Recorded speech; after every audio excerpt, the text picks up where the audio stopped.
So the objective of this video is to provide a broad overview of what we're going to be going over in the course. So you can kind of think of it as like a summarized syllabus review. However, it's still a really good idea at your leisure to take some time and review the syllabus in detail. But I think what you'll find is that within this video, you'll get all of the key information that students are usually the most curious about how a course will work.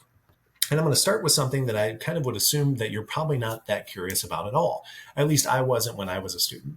And these are the course learning outcomes. And the reason that you should be as a student is these are things that your instructor actually doesn't have any control over.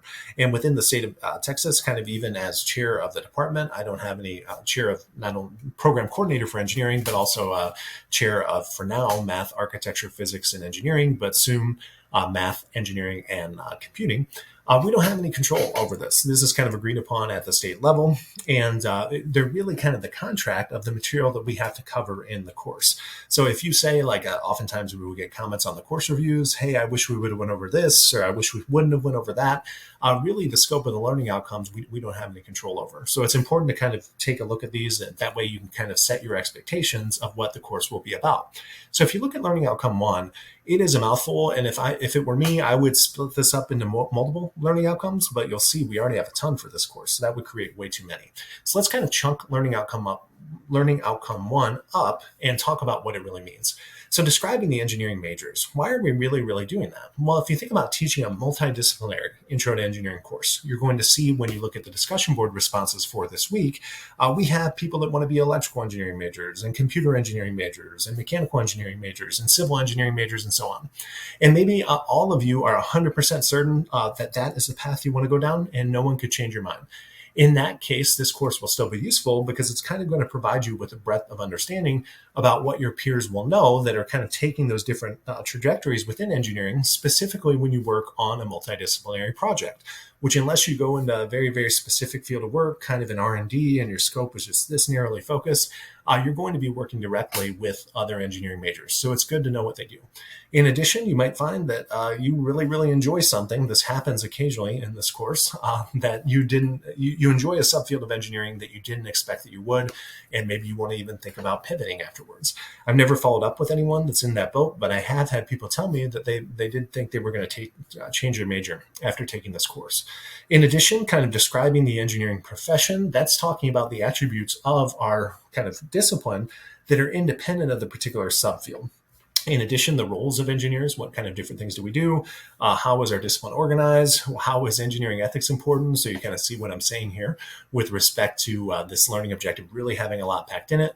The different career trajectories that you can take, professional societies, professional licensing, career development plan, and the importance of lifelong learning. So a lot of stuff there. Some of it is probably pretty obvious to you. You know that one of the reasons that engineers are so well compensated in the market is that they're viewed as an individual that's always on the top of the latest and greatest technology trends. So if you notice in those particular research areas that I mentioned that I work in now, you're probably not surprised that I didn't have any courses in my undergrad degree that were at all related to any of those. And in fact, even in grad school, not too many that were related. So if you want, one of the nice things about engineering is you can always pivot into kind of different industries and different fields and so on. But in order to do that, you're going to have to kind of continuously update your body of knowledge. So that's the importance of lifelong learning. I probably don't have to do a lecture. I probably didn't even have to tell you that in order to know why it was important for engineers. 2, using technical communication skills to explain the analysis and results of introductory lab exercises in computer engineering and computer science.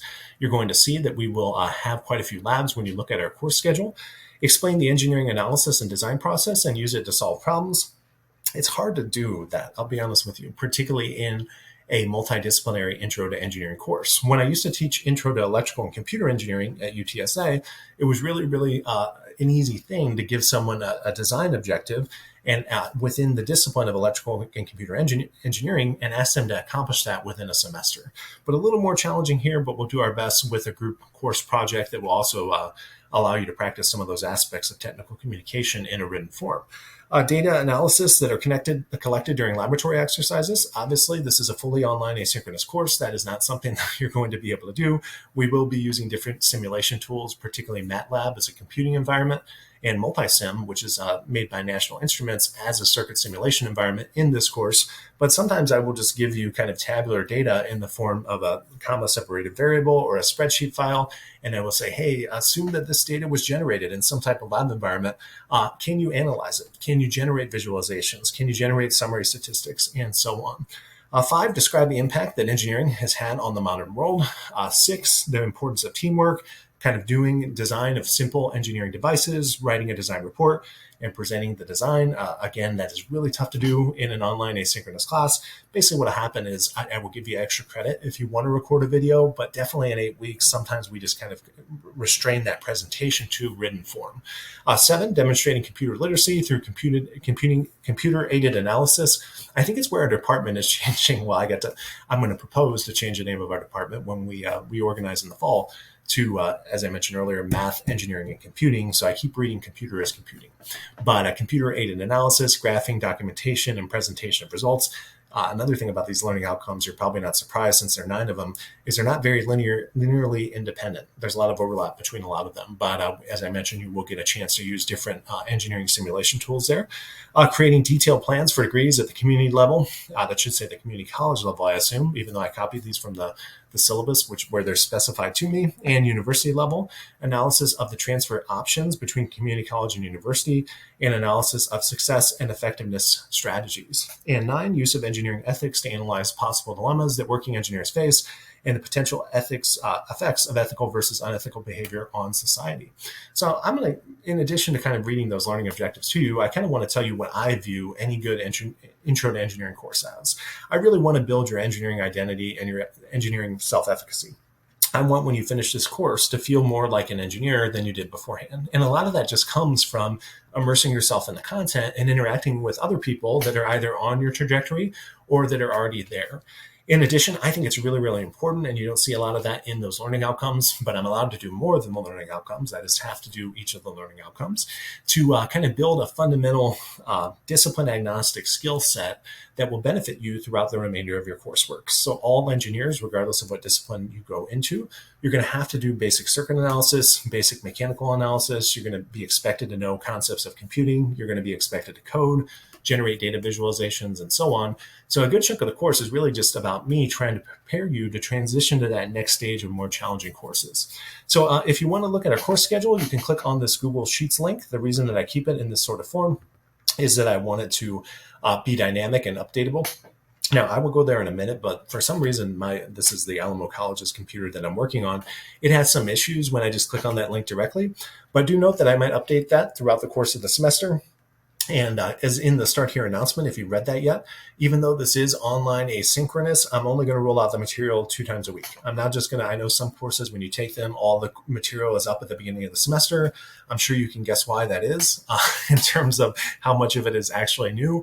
I try as much as I can to record new things every semester, even though you might say, well, this is all stuff that has been around forever. It doesn't change. Ideally, if you're doing your job well, you should do better at being able to explain the content semester over semester.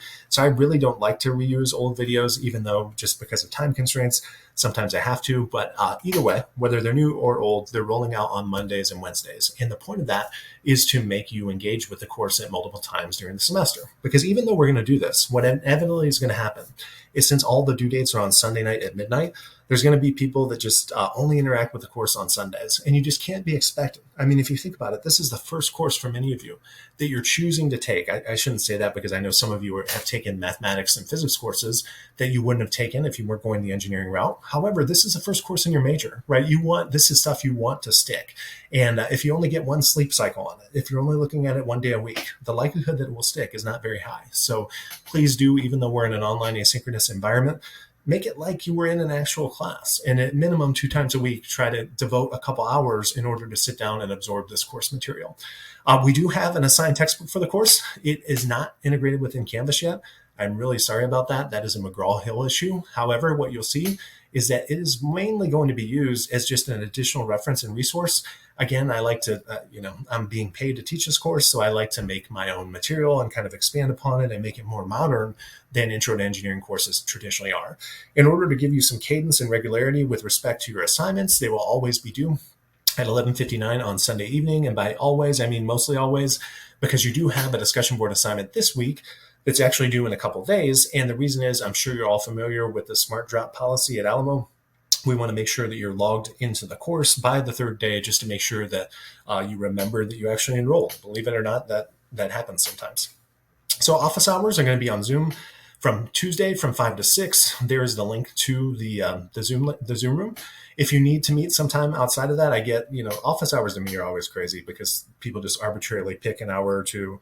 It's easy when you have class time, right? Like when I teach the Intro to Engineering course at night, I always make it a half hour after on both times because it's pretty reasonable to assume that everyone, or at least a majority of people, will be available at that time. So I know this isn't going to work for everyone. So if we need to set up a meeting to talk about something, I'm more than happy to. And I can even meet you on campus if needed. Just please note that I have quite a few conferences to attend this summer. So I might actually, it might be tough if we need to meet. If you're like, hey, I really want to meet you and I need to meet you this week, can it be in person? There might be just some weeks where I'm not in town, but I will meet you even if I'm at a conference remotely. So in terms of how you're going to be graded, we're going to have 8 homework assignments in total. Those will be worth 25% of your grade. Of course, like always, they're not, or like typically, I should say, all 8 are not going to be worth the same amount. Some will be worth more than others. We'll have 6 lab assignments. Those are going to be worth 25% of your grade in total. We'll also have 6 discussion board assignments, which are worth 10%. 2 exams, which in total are worth 30%, and a final course project, which is worth 10%. And if you add all those up, of course, you get to 100. So all your grades will be computed within Canvas continuously, so you'll know where you stand. The last thing that I wanted to do is kind of to show you how this link looks. So let me pull up a web browser here. Don't laugh at me with my 50 browsers open. I got 3 actual executable browsers open and then 50 tabs on each of them.